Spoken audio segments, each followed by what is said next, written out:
ಇಳಕಲ್ ತಾಲೂಕಾ ತಹಶೀಲ್ದಾರ್ ಕಚೇರಿಯಲ್ಲಿ ವೀರಶೈವ ಲಿಂಗಾಯತ ಅಭಿವೃದ್ಧಿ ನಿಗಮದ ಅಧ್ಯಕ್ಷರು ಹುನಗುಂದ ಮತಕ್ಷೇತ್ರದ ಶಾಸಕರು ಶ್ರೀ ವಿಜಯಾನಂದ ಎಸ್ ಕಾಶಪ್ಪನವರ್ ಅಭಿಲೇಖಾಲಯದ ಕೊಠಡಿಯನ್ನು ರಿಬ್ಬನ್ ಕಟ್ ಮಾಡುವ ಮೂಲಕ ಉದ್ಘಾಟನೆ ಮಾಡಿದರು.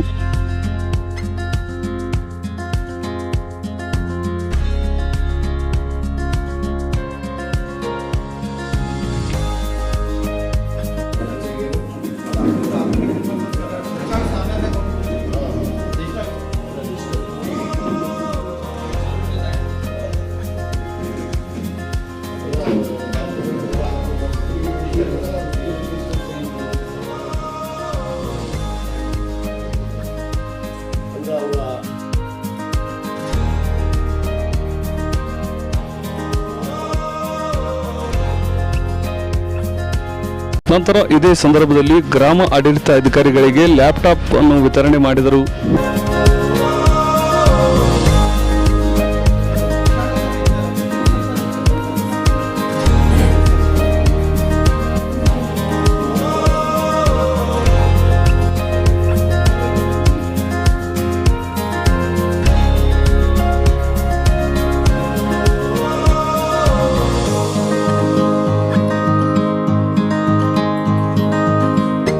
ಇದೇ ವೇಳೆ ಕರ್ನಾಟಕ ರಾಜ್ಯ ಗ್ರಾಮ ಆಡಳಿತ ಅಧಿಕಾರಿಗಳ ಸಂಘದ ಇಳಕಲ್ ತಾಲೂಕು ನೂತನ ಅಧ್ಯಕ್ಷರಾದ ಮಹಾಂತೇಶ್ ಕಲ್ಮಠ್ ಅವರು ಶಾಸಕರಿಗೆ ಸನ್ಮಾನಿಸಿ ಗೌರವಿಸಿದರು. ಈ ಸಂದರ್ಭದಲ್ಲಿ ಇಳಕಲ್ ತಾಲೂಕು ತಹಶೀಲ್ದಾರ್ ಸತೀಶ್ ಕೂಡಲಿಗೆ ಹಾಗೂ ಇಲಾಖೆ ಅಧಿಕಾರಿಗಳು ಉಪಸ್ಥಿತರಿದ್ದರು.